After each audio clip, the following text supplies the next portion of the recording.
बघते मी. ओम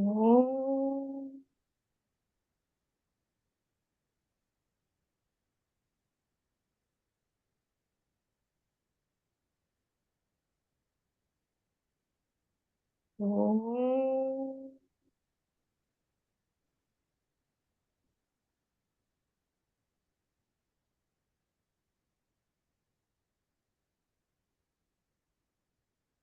ओम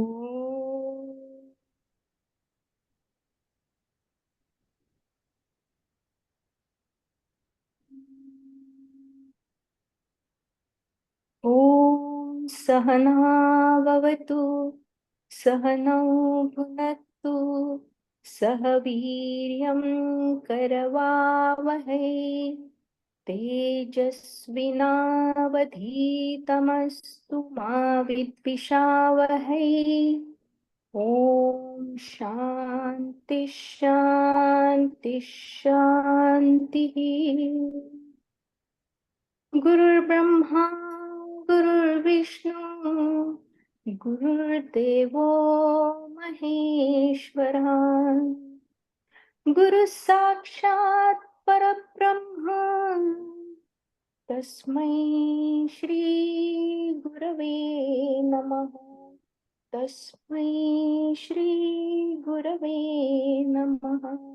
तस्मै श्री गुरवे नमः। अलंकापुरी पुण्यभूमी पवित्र तिथे नांदतो ज्ञानराजा सुपात्र तया ठविता महापुण्यराशी नमस्कार माझा सद्गुरु ज्ञानेश्वरासी।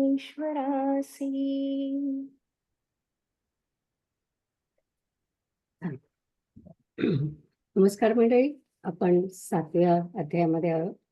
मागचा गोषवारा मनीषाताई वाचणार आहे. त्यांनी पाठवलेलं आहे पण आपल्याला आता दाखवायला जमणार नाही. जमेल मला. आहे तुम्ही ओके, मग बघूया.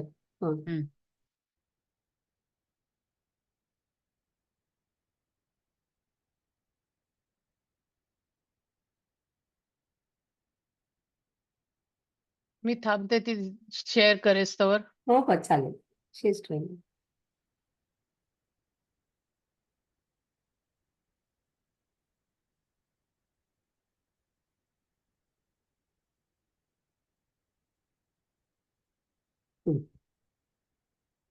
ज्ञानेश्वरी अध्याय 7 विज्ञान योग ओव्या 53 ते 102 श्लोक 12 ते 14चा गोषवारा बाय मनीषा जैनाबादकर. आणि मी ओव्या वाचल्या, ती तारीख आणि गोषवाऱ्याची तारीख लिहिलेली आहे. सुरुवातीला नीताताईंनी मागच्या आठवड्याचा गोषवारा वाचला, श्लोक 1 ते 11. क्लासच्या सुरुवातीला श्यामाताईंनी अतिशय मार्मिक प्रश्न ज्ञान व विज्ञान यांच्याबद्दल विचारला. शंकराचार्यांनी सांगितले की ज्ञान म्हणजे परोक्ष ज्ञान, गुरुकडून शिकलेले ज्ञान, आणि विज्ञान म्हणजे पुस्तक वाचून मिळालेले ज्ञान. तर ज्ञानेश्वर म्हणतात की ज्ञान म्हणजे आत्मज्ञान आणि विज्ञान म्हणजे विश्वज्ञान, प्रपंचाचे ज्ञान. निलिमाताईंनी सांगितले की ज्ञान म्हणजे पराविद्या, ब्रह्मविद्या, ज्ञान, आत्मज्ञान आणि चैतन्य. तर विज्ञान म्हणजे अपराविद्या, इतर सर्व ज्ञान, पुस्तकातले, प्रकृतीचे व इतर विशिष्ट ज्ञान. आपण जर परा व अपरा विद्येच्या दृष्टीने विचार केला तर ज्ञान आणि विज्ञान यातील फरक सहज उलगडतो. मुंडक उपनिषदात 12 ते 15 गोष्टी सांगितल्या आहेत. त्या करून आपल्याला जे आत्मज्ञान होऊ शकते ते फक्त पुस्तक वाचून होऊ शकत नाही. ज्ञान गुरुकडून घ्यावे लागते व त्यानंतर साक्षात्कार झाला तरच आत्मज्ञान होते. परत सगळ्यांनाच त्या मुंडक उपनिषदातील गोष्टी करून व गुरुच्या कृपेनेही आत्मज्ञान होतेच असे नाही. फक्त काही मोजक्या लोकांनाच तो लाभ मिळतो. श्यामाताईंनी रामानुजांच्या ज्ञान आणि विज्ञानच्या व्याख्येबद्दल विचारले तेव्हा निलिमाताईंनी सांगितले की आपण आता अद्वैत थिअरी शिकत आहोत. ज्याप्रमाणे देव आणि तुम्ही एकत्र होता तेव्हाच आत्मज्ञान होते. रामानुजांच्या थिअरी बद्दल विशिष्टाद्वैत आपण अध्यायात शिकू. अम, याच्यानंतर मी श्लोकांच्या बाबतीत लिहिलेलं आहे. श्लोक 12. या श्लोकात श्रीकृष्ण अर्जुनाला सांगतात की सात्विक, राजस व आणि तामस पदार्थ माझ्यापासून उत्पन्न झालेले आहेत. ते माझ्यामध्ये आहेत, पण मी त्यांच्यामध्ये नाही. ज्ञानेश्वरांनी इकडे जागृती व स्वप्न आणि बी व लाकूड यांचे उदाहरण दिले आहे. ते म्हणतात की जशी स्वप्नात जागृती नसते किंवा लाकडात बी नसते, जरी स्वप्नाची उत्पत्ती जागृतीने होते आणि लाकडाची सुरुवात बीने होते. जसे आकाशात ढग असले तरी ढगात आकाश नसते किंवा अग्नीत धूर असला तरी धुरात अग्नी नसतो. त्याप्रमाणे विकार जरी ब्रह्मापासून झाले तरी त्याने ब्रह्मविकारी होत नाही. मनीषाताईंनी समजावले की हा श्लोक म्हणजे एक ग्रंथगाठ आहे. जर ब्रह्मापासून हे पदार्थ निर्माण झाले तर ब्रह्म त्यांच्यात कसा नाही किंवा ते ब्रह्मात कसे नाही हा प्रश्न येतो. ब्रह्मामध्ये कुठचेही गुण नसतात. ब्रह्मापासून माया निर्माण झाली व मायेने सात्विक, राजस व तामस गुण निर्माण केले. त्यामुळे हे गुण ब्रह्मापासून निर्माण झाले तरी ब्रह्मात हे गुण नाहीत. श्लोक 13. या श्लोकात श्रीकृष्ण अर्जुनाला सांगतात की या 3 सत्व, रज, तम गुणामय भावांनी हे सारे जग, सजीव समुदाय मोहित झाले आहेत. त्यामुळे या तिन्ही गुणांच्या पलीकडे असणाऱ्या अविनाशी, वेगळ्या व विकाररहित अशा मला ते ओळखत नाहीत. इथे ज्ञानेश्वरांनी 4 वेगवेगळ्या गोष्टींचे उदाहरण दिले आहे. पाण्यावरचे शेवाळे, ढगाने भरलेले आकाश, स्वप्न किंवा डोळ्यात दाटलेले पाणी या चारही गोष्टी पडदा घालतात व गोष्टी झाकून टाकतात. त्यांनी इथे मातीच्या मडक्याचे उदाहरण दिलेले आहे. मातीचे मडके भाजण्यापूर्वी मातीत मिळू शकते, पण भाजल्यावर खापर रूपाने वेगळे राहते. तसेच या त्रिगुणात्मक मायेने ब्रह्माला झाकले आहे आणि जरी सर्व प्राणी मात्र ब्रह्माचेच अवयव असले तरी मायेच्या योगाने ते जीवदशेस आले, म्हणून ते मी व माझे पण या भ्रांतीत विषयांध झाले आहेत आणि ब्रह्मालाच ओळखत नाहीत. श्लोक 14. हा श्लोक अतिशय महत्वाचा पण समजण्यास कठीण आहे. श्रीकृष्ण म्हणतात की ही अलौकिक अर्थात अति अद्भुत त्रिगुणात्मक माझी माया पार होण्यास फार कठीण आहे. परंतु जे केवळ मलाच निरंतर भजतात ते या मायेला ओलांडून जातात, म्हणजे संसारातून तरून जातात. इथे ज्ञानेश्वरांनी नदी, तिचा किनारा, त्यातील भवरे, पूर वगैरे उपमा वापरून ही मायारूपी नदी तरून जायला किती अडथळे येतात व हे काम किती कठीण आहे हे ओव्यांमधून सुंदर चित्रित केले आहे. निलिमाताईंनी सांगितल्याप्रमाणे जर उपमा काढून जर वाचले तर ओव्यामधील सारांश लक्षात येतो. ब्रह्मानी माया निर्माण केली. मायेपासून पंचमहाभूते निर्माण झाली. पंचमहाभूतांपासून प्रकृती आणि निवृत्ती याच्यामधून 3 गुण सत्व, रज, तम निर्माण झाले. या गुणांपासून मोह, द्वेष व मत्सर तर निर्माण झालेच आहेच, पण अनेक आमिषेही निर्माण झाली. प्रपंचाच्या वळणातून जाताना आपण अनेक अकर्म करतो. त्यामुळे आपल्या जीवनात सुख आणि दुःखाचा जणू कचराच निर्माण होतो. कधीही सुख दुःख पूर्वीच्या जन्मामुळे मिळतात तर कधी या जन्मीच्या अकर्माने. त्यावरती आपल्या कामरूपी इच्छा पण असतात, ज्याच्यात आपला अहंकार दडलेला असतो. तो अहंकार विद्या, धन व कुळाचा असतो व त्यापासून मद किंवा इगो तयार होतो. वेगवेगळे विषय, इंटरेस्ट सुद्धा इगो वाढवतात व तो पूर्ण करण्यासाठी आपण या जन्म व पुनर्जन्माच्या फेऱ्यातून जात राहतो. अविवेकी आणि गोंधळाने सात्विकपणा नष्ट होतो आणि अज्ञान वाढते. भ्रांतीच्या आशेमध्ये आपण फसून जातो व सत्वगुणाची स्थिरता सोडून रज म्हणजे पॅशन व तम इग्नोरन्स किंवा डिस्ट्रक्शन गुणांच्या पाठी धावतो. ही माया तरून जाण्यास इतकी कठीण आहे की कधी कधी तर सत्यलोकापर्यंत पोचलेले लोक परत फिरतात आणि इथे परत जन्म घेतात. आश्चर्य हे की या सर्व अडथळ्यांना ओलांडून मोक्षापर्यंत जायचा जो काही उपाय करावा तो अपायच ठरतो. काही लोक बुद्धी किंवा ज्ञानाच्या सहाय्याने मोक्ष मिळवायला जातात, तर ते त्यांच्या अभिमानामुळे गिळले जातात. काही 3 वेदांच्या ऋग्वेद, यजुर्वेद, सामवेद आणि मी इथे नोट घातलेली आहे, की अथर्ववेद मोजत नाहीत कारण त्यातील गोष्टी इतर 3 वेदांमध्ये सांगितल्या आहेत. या 3 वेदांच्या अभ्यासातून मोक्ष गाठायला जातात, पण ते त्याबरोबर अभिमानही बरोबर नेतात आणि तेही इगोमुळे असफल होतात. काही लोकं मदात, इगोत गुंततात, तर काही शोक, क्रोधात किंवा दुःखात अडकतात. काही लोकं यज्ञक्रिया करतात, तर काही कर्माच्या बळावर मोक्ष मिळवण्याची आशा करतात. पण तेही असफल होतात. या मायेपुढे वैराग्य किंवा विवेक किंवा अष्टांग योग करून सुद्धा मोक्ष मिळत नाही. आपल्या अंगाच्या सामर्थ्याने मोक्ष मिळवणे हे इतके अवघड किंवा असाध्य आहे, की जसे की पथ्य न करता रोग घालवणे किंवा मुंगीने मेरू पर्वत ओलांडणे. हे साधण्याची शक्यता बिलकुल नाही. पुढे श्रीकृष्ण म्हणतात, की हे अर्जुना, ज्याप्रमाणे विषयासक्त पुरुषाला स्त्री जिंकता येत नाही, त्याप्रमाणे जीवाला स्वसामर्थ्याने मोक्ष मिळवता येणार नाही. जे सर्व भावाने मला भजतील, तेच मोक्ष मिळवतील.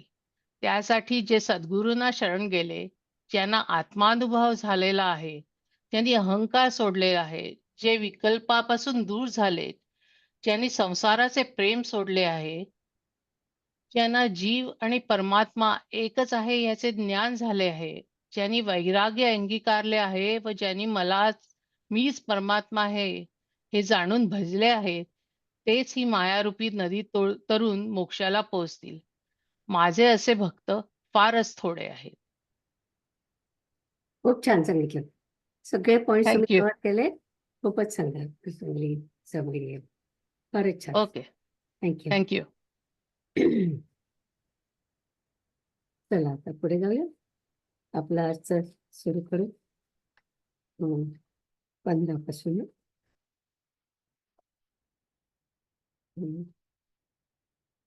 कळली पुढचे आपले सुरू करूया आपण.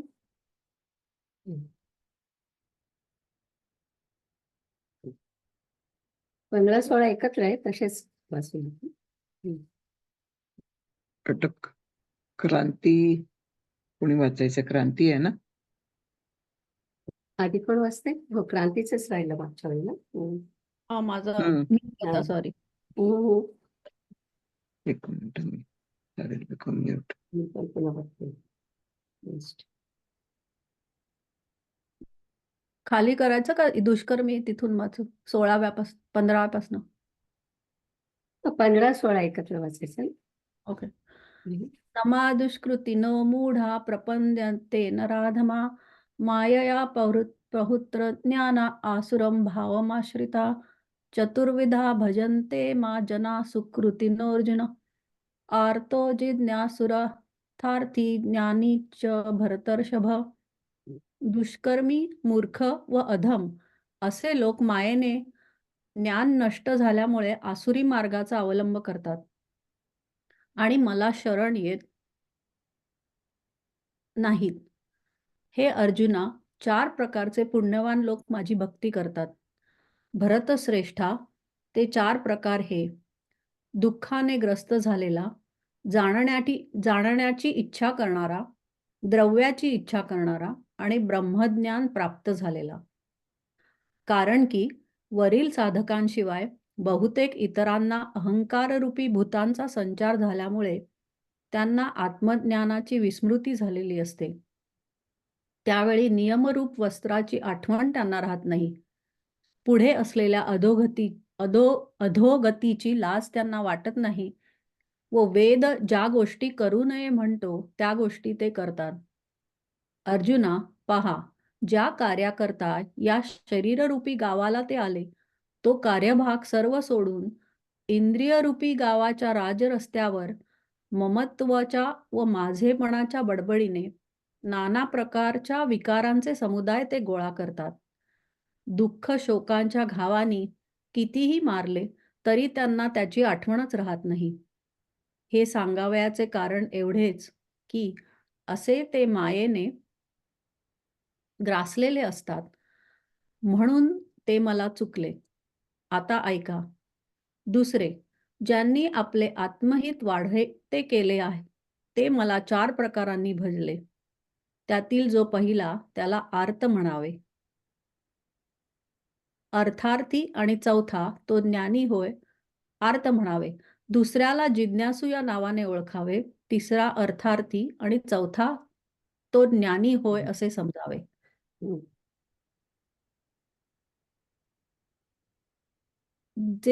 वरचं लाईट गेली आहे का, लाईन का नाही?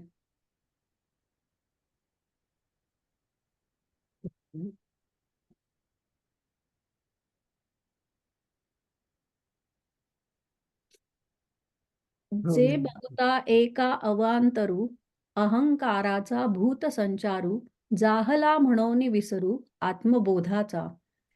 ते वेळी नियमांचे वस्त्र नाठवे, पुढिले अधोगतीची लाज नेणवे, आणि करितात जे न करावे वेदू म्हणे.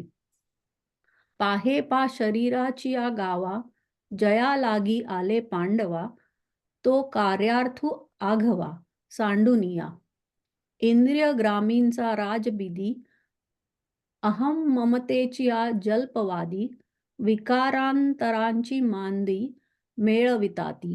दुःख शोकांचा घाई, मारिलियाची सेची नाही, हे सांगावया कारण काही, जे ग्रासिले माया.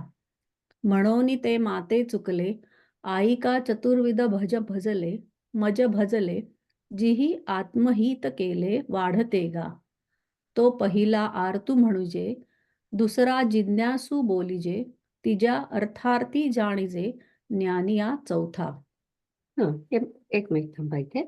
तर हे 4 जे म्हटले, मला वाटतं आपण आधी पण बोललो होतो त्याच्यावर, की 4 प्रकारचे भक्त असतात.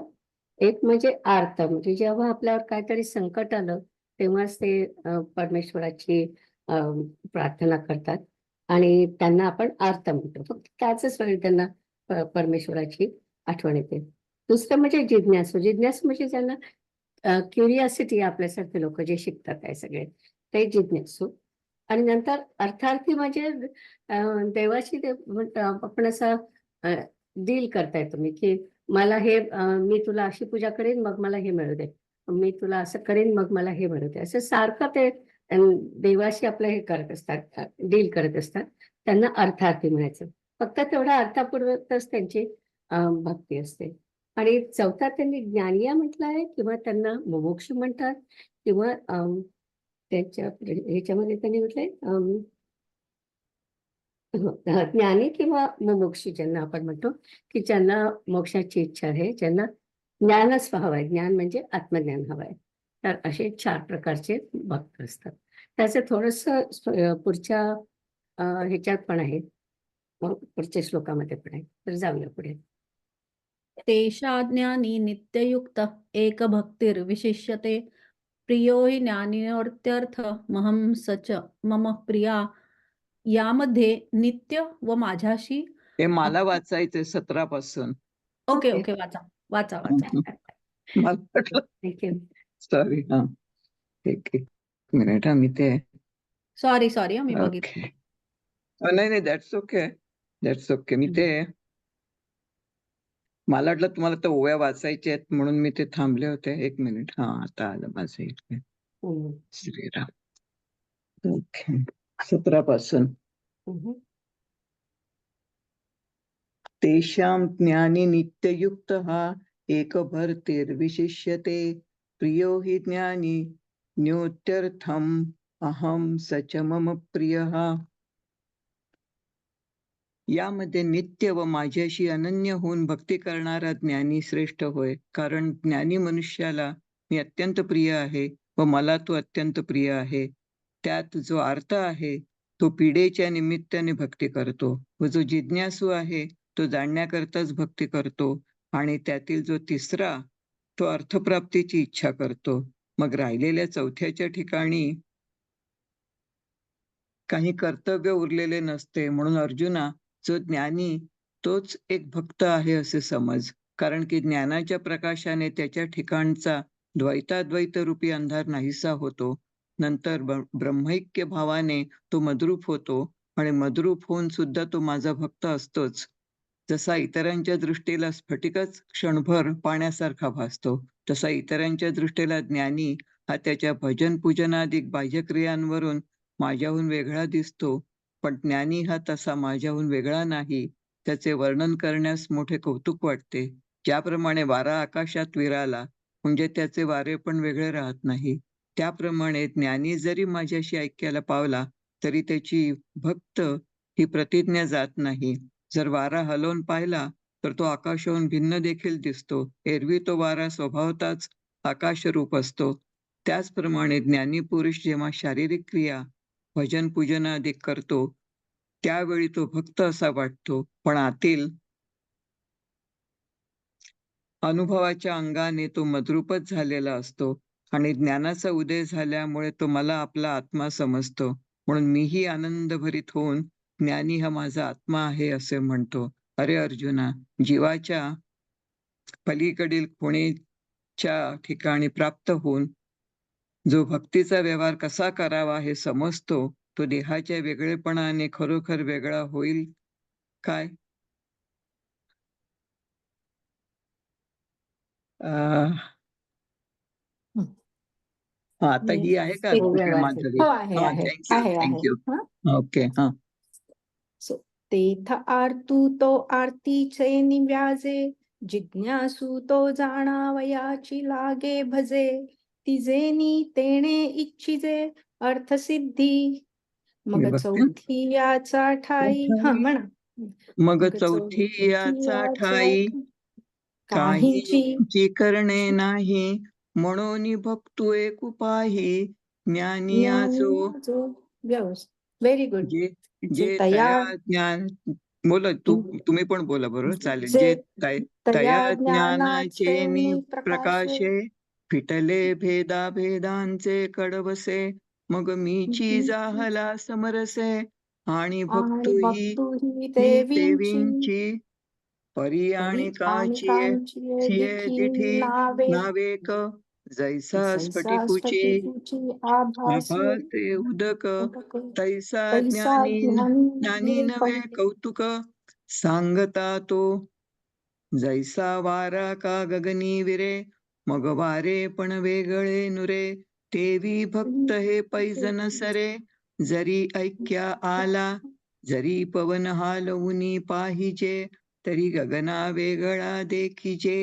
एरवी गगन तो सहजे, असे जैसे तैसे शरीरे हन कर्मे, तो भक्त ऐसा गमे, परी अंतरे प्रतिती धर्मे. मीची जाहला आणि ज्ञानाचे नी उजिडलेपणे, मी आत्मा ऐसे तो जाणे, म्हणून मीही तैसेची म्हणे. कुसंबळला सांता, हागा जीवा पहिली कडिलिये खुणे, जो पावोनी वावरो ही जाणे, तो देहाचे नी वेगळेपणे, काय वेगळा होय. इथं 18वा श्लोक. उदाराः सर्व एवैते, ज्ञानी तात्मैव.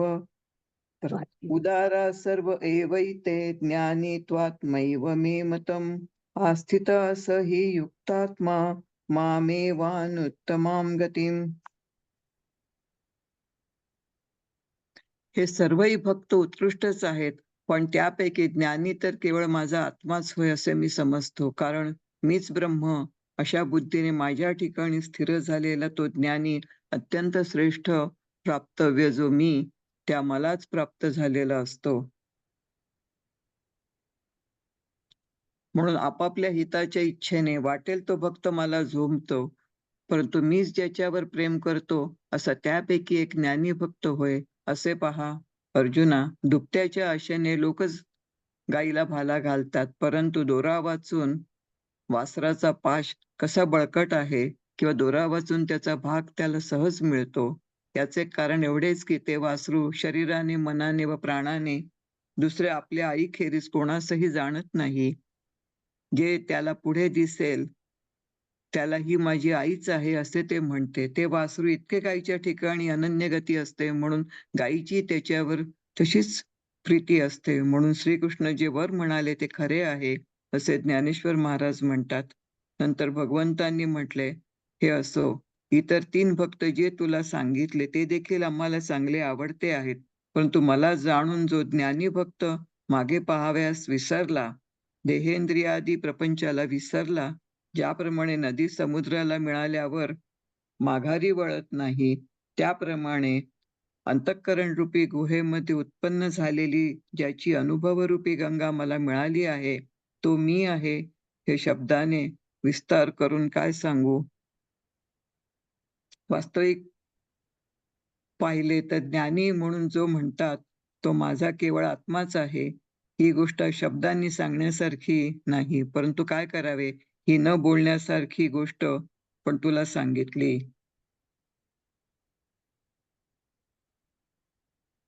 म्हणून आपुलालिया हिताचे निलोभे, मज आवडे तोही भक्त झोंबे, परी मीची करी वालभे, ऐसा ज्ञानिया एकू, पाहे पादुबतेची आशा, जगची धेनुसी करिता हे फासा, परी दोरे विण कैसा, वत्साचा बळी, काजे तनु मनु प्राणे, ते आणिक काहींची नेणे, देखे तया ते म्हणे, हे मायची की माझी, ते येणे माने अनन्यगती, म्हणून धेनु ही तैसीची प्रीती, या लागी लक्ष्मीपती बोलिले साच, हे असो म्हण मग सा म्हणितले, जे का तुझ सांगितले, तेही भक्त भले, पडियंते आम्हा, परी जाणून या माते, जो पाहो विसरला मागवते, जैसे सागरा येऊनी सरिते, मुरडावे ठेले, तैसी अंतःकरण कुहरी उपजली, जयाची प्रतीती गंगा मज मिनली, तो मी हे काय बोली फार करू, एरवी ज्ञानिया जो म्हणिजे, तो चैतन्याची केवळ माझे, हे न म्हणावे परी काय कीजे, न बोलणे बोलो. आता 19वा श्लोक. बहुनां जन्मनां अन्ते ज्ञानवान् मा प्रपद्यते, वासुदेव सर्वमिति स महात्मा सुदुर्लभः. अनेक जन्म घेतल्यानंतर सर्व विश्व वासुदेव होय असे ज्ञान प्राप्त होऊन ज्ञानी मला शरण येतो, मला येऊन पोचतो, असा महात्मा अत्यंत दुर्लभ आहे. कारण तो विषयांच्या दाट झाडीतून काम क्रोध यांची संकटे टाळून चांगल्या वासनारूपी डोंगरावर आला. अर्जुना, मग संतांच्या संगतीने विहित कर्मांच्या सरळ मार्गाने निषिद्ध आचरणाचा आडमार्ग टाकून आणि शेकडो जन्मांचा प्रवास करीत असता तो फलाशेच्या वाहना पायात घालीत नाही. अशा स्थितीत स्वर्गादी फलांच्या हेतूंचा हिशोब कुणी करावा? याप्रमाणे देहतादात्म्य रूप रात्रीत सर्वसंग परित्याग रूपी तयारीने धावत असताना कर्माच्या क्षयाची उजाडती पहाट झाली. त्याचप्रमाणे गुरुकृपा रूप उषःकाल झाला व ज्ञानरूपी कोवळे ऊन पडले, तेव्हा त्या प्रसंगी त्याच्या दृष्टीला ब्रह्मैक्याचे ऐश्वर्य दिसू लागले. त्यावेळी तो जिकडे तिकडे पाहिल तिकडे तिकडे त्याला मीच एक आहे, अथवा तो जरी निवांत राहिला तरीही त्याला मीच आहे हे बोलणे असो, त्याला सर्व ठिकाणी माझ्या वाचून दुसरे काही एक नाही. ज्याप्रमाणे डोहात घट बुडाला असता त्याच्या आत बाहेर जसे पाणीच असते, त्याप्रमाणे तो माझ्यामध्ये असतो व मी त्याच्या आत बाहेर असतो. ही स्थिती शब्दाने सांगता येईल अशी नाही, म्हणून हे राहू दे. याप्रमाणे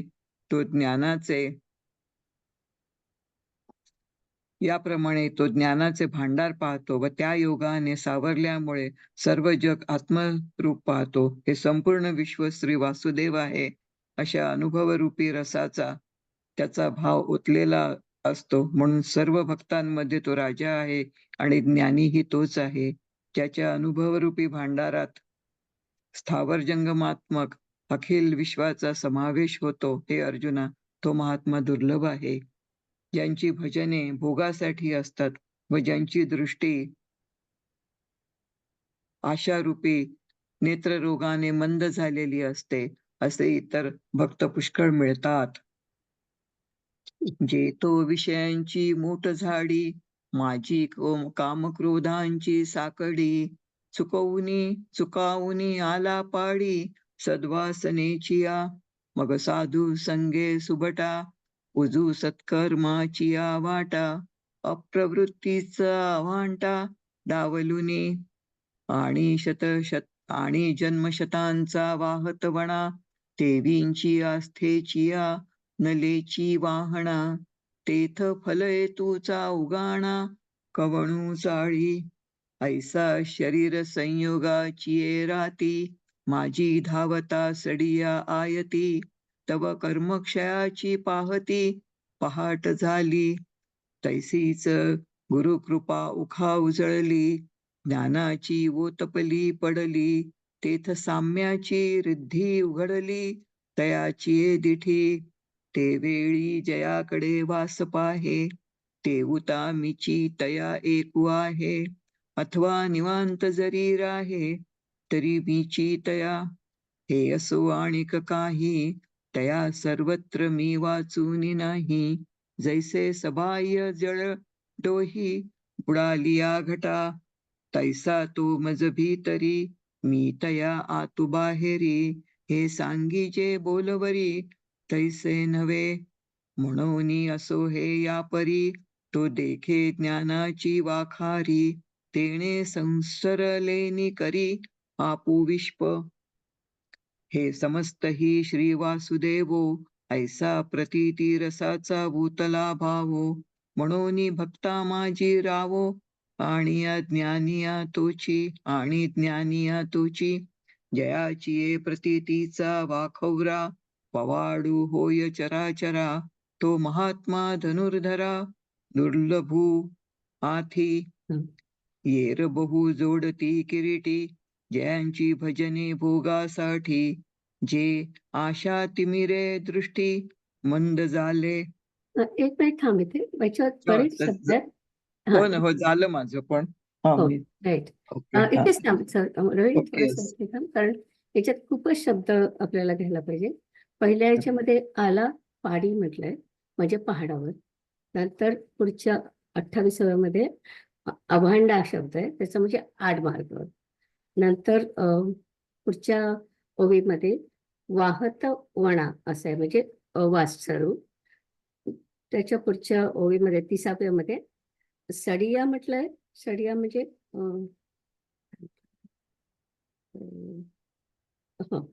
सडिया म्हणजे एकटा. आपण म्हणतो एकटा सडा आलाय तो, तसं एकटा सडिया म्हणजे. आणि आयती म्हणजे सामुग्री. त्याच्या खालची ओळ गुरु कृपा उखा म्हटलंय हे. तर उखा म्हणजे उषा, उषक्ताला उखा म्हणतात. नंतर वोतपली असं म्हटलेलं आहे. वोतपली म्हणजे तिरपी जी हे येते ना, आपली एखादी किरण येतात तिरपात, त्याला वोतपली म्हणतात. नंतर खाली जाते 35व्या मध्ये संसरले असं म्हटलंय. संसरले म्हणजे व्यवहार. आणि नंतर त्या आणखी 37व्या याच्यामध्ये वाखवरा असा शब्द आहे. त्याचा अर्थ वखार शब्द आहे तो. ओके, एवढे शब्द होते म्हणून मला वाटलं सांगायला पाहिजे. चांगला पुढे. आता कोणाला वाचायचं आता? प्रतिभा. ऐकायला येतोय ना? हो येतोय. कामैस्तैस्तै हृतज्ञानाः प्रपद्यन्ते अन्यदेवताः तं नियममास्थाय प्रकृत्या नियताः स्वया.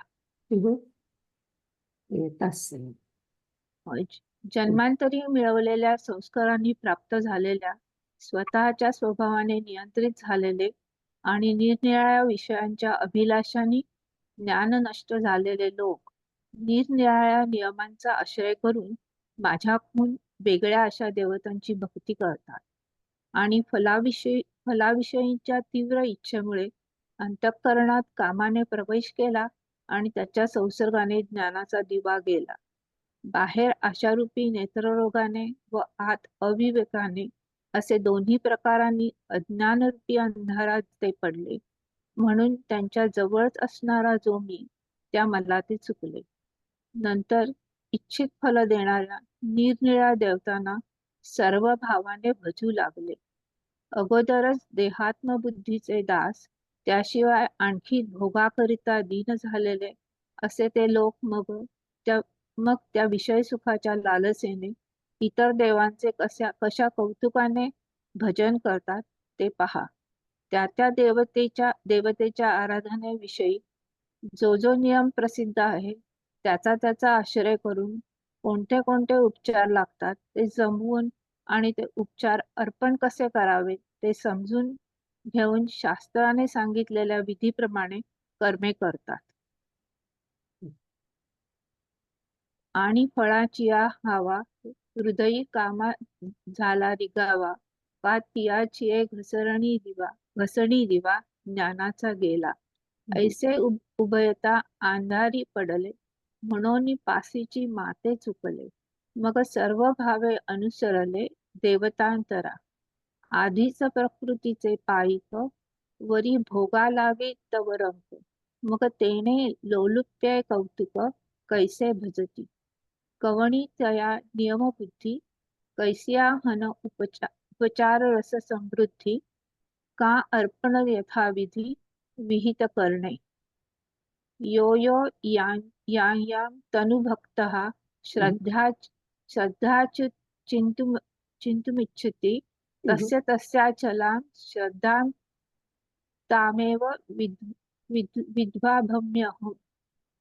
जो भक्त ज्या देवतेची श्रद्धेने भक्ती करण्याची इच्छा करतो त्या भक्ताची श्रद्धा त्या देवतेच्या ठिकाणी मी स्थिर करतो. परंतु जो ज्या अन्य देवतांना भजावयाची इच्छा करतो त्याची ती इच्छा पूर्णपणे पुरवणारा मीच आहे. देवदेवतांतरातून मीच आहे हा निश्चय देखील त्यास नसतो. त्या देवताविषयी त्याची भिन्न भिन्न समजूत असते. पै जो जिये देवतांतरी भजावयाची चाड करी, तयासी ते चाड पुरविता मी. देवो देवी मीची पाही, हाही निश्चय त्यासी नाही. भाव ते ठाई वेगळाला धरी. सतया श्रद्धा युक्तस्त स्वाराधनमिहिते, लभते च तत्तः कामान्वये विहितानि तान. तो भक्त त्या श्रद्धेने युक्त होऊन त्या देवतेचे आराधन करतो आणि मग त्या देवतेपासून मीच निर्माण केलेली इच्छित फळे त्याला मिळतात. मग त्या देवतेचे जे योग्य आराधन असेल ते तो श्रद्धेने आपली कार्यसिद्धी होईपर्यंत संपूर्ण आचरतो. याप्रमाणे ज्याने ज्याची इच्छा करावी त्याला ते फळ मिळते, पण ते देखील सर्व माझ्यामुळेच होते. मग श्रद्धायुक्त तेथींचे आराधन जे उचित, ते सिद्धीवरी समस्त वर्तो लागे. ऐसे जेणे जे भाविजे, ते फळ तेने पाविजे, परी तेही सकळ निपजे मजसी स्तव. अंतवत्तु फलम तेषां तद्वत्यल्पम मेघसाम. देवयजो यान्ति मज्जक्ता यान्ति मामपि.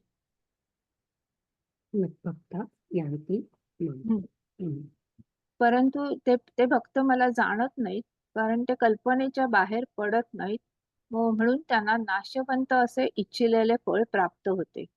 फार काय सांगावे, असे जे भजन आहे ते जन्म मरणाला देणारे आहे आणि त्या भजनाने मिळणारा हा ऐहिक पारत्रिक फलभोग क्षणभर दिसणारे स्वप्नच आहे. हे एका बाजूला राहू दे. मग वाटेल ते का दैवत असेना, परंतु जो ज्या देवतांना भजतो तो त्या देवत्वास प्राप्त होतो. दुसरे जे शरीराने, मनाने व प्राणाने अखंड माझ्या भजनाच्या मार्गात आहेत ते देह पडल्यावर मीच होतात. परिते भक्त माते नेणती, जे कल्पने बाहेरी न निघती, म्हणून कल्पित फळ पावती अंतवंत. किंबहुना ऐसे जे भजन ते संसाराची संसाराचेची साधन, येर फळभोग तो स्वप्न, नाव भरी दिसे. हे असो परवते, मग होका आवडे ते. परी यजी जो देवता ते, तो देवत्वासीची ये. येर तनुमन प्राणी, जे निरंतर माझी वाहणी, ते देहाचा निर्वाणी मीची होती. पुढचं एक मिनिट इथे थांबा. इथे कोणाला ते क्रिटिसाइज करतायत, तर काही लोक काय असतात की आपण ज्याला ऍक्च्युअली ते लोक म्हणतात की काळी विद्या म्हणतो, किंवा दुसऱ्या प्रकारचे जे देव असतात त्यांची लोक भक्ती करतात आणि त्यांना वाटतं की हा जो मी बघतोय हाच देव फक्त आहे, बाकी सगळं नाही आहे, अशी त्यांची एक कल्पना असते. पण परमेश्वर काय म्हणतं, म्हणजे आपल्या वेदामध्ये तुम्ही जर का पाहिलं तर सगळेजण म्हणतात की आधी आपलं ब्रह्म होतं, ब्रह्मापासून देव झाले आणि देवापासून हे सगळे अवतार जे झाले आहेत ते सगळे देवापासूनच आलेले आहेत. म्हणजे तुम्ही कुठल्याही देवाची प्रार्थना केली तरी शेवटी जो मुख्य देव म्हणजे आपण ज्याला म्हणतो ब्रह्म, त्या ब्रह्मापासूनच सगळं निर्माण झालं.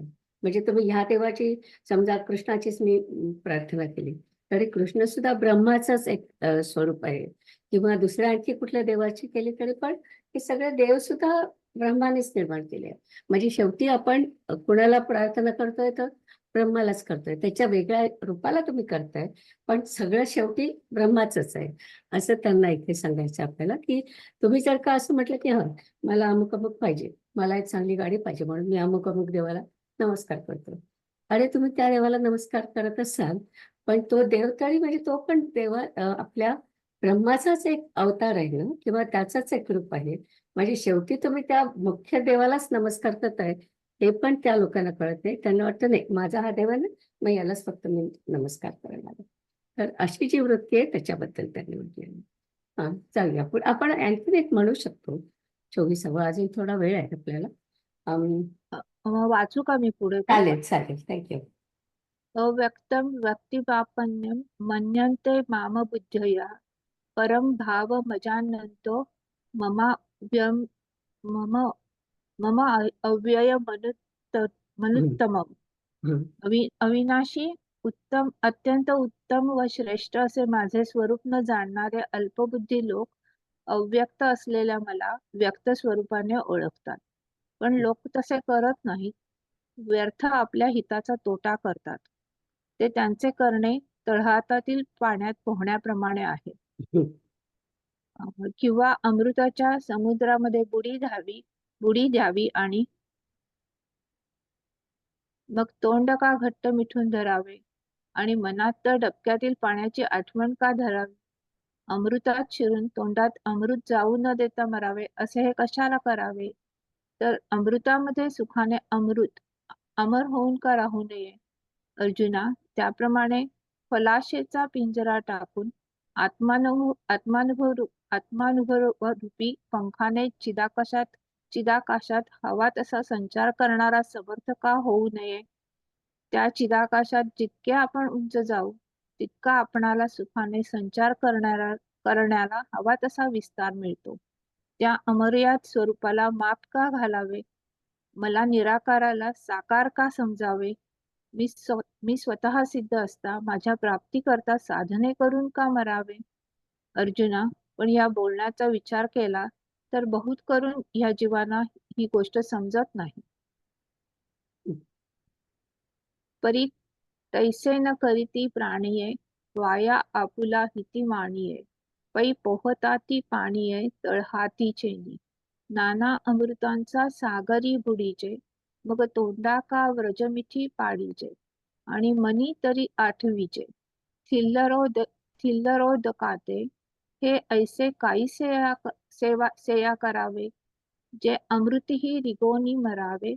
ते सुखे अमृत होऊनी का नसावे अमृता माझी.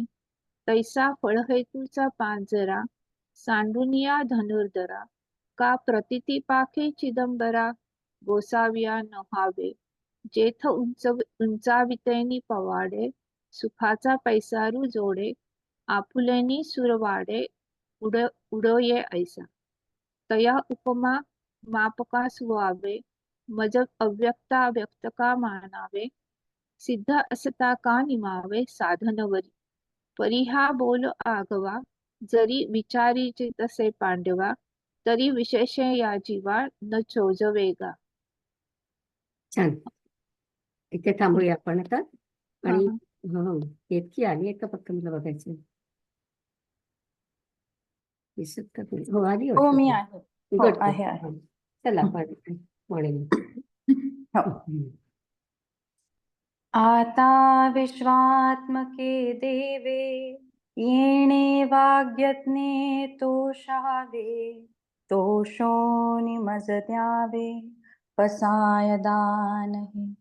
जे खळांची व्यंकटी सांडो, तया सत्कर्मी रती वाढो, भूता परस्परे पडो, मैत्र जीवांचे दुरितांचे तिमिर जावो, विश्वस्वधर्म सूर्ये पाहो, जो जे वांछील तो ते लाहो, प्राणिजात वर्षत सकळ मंगळी, ईश्वर निष्ठांची मांदियाळी, अनवर्त भूमंडळी, भेट तू भूता चला कल्पतरूंचे आरव, चेतना चिंतामणींचे गाव, बोलते जे अर्णव पियुषांचे, चंद्रमेजे अलांछन, मार्तंड जे तापहीन, ते सर्वाही सदा सज्जन, सोय रे हो तू किंबहुना सर्व सुखी, पूर्ण हो नितीहि लोकी, भजिजो आदिपुरुषी अखंडित आणि ग्रंथोपजीविये, विशेषी लोकी ये, दृष्टादृष्ट विजयी हो आवेजी. येथ म्हणे श्री विश्वेश्वरावो, हा होईल दान पसावो, येणे वरे ज्ञान देवो, सुखिया झाला, सुखिया झाला, सुखिया झाला. ओम पूर्णमद पूर्णमिदं पूर्णात् पूर्णमुदच्यते, पूर्णस्य पूर्णमादाय पूर्णमेवावशिष्यते. ओम शांति शांति शांतिः.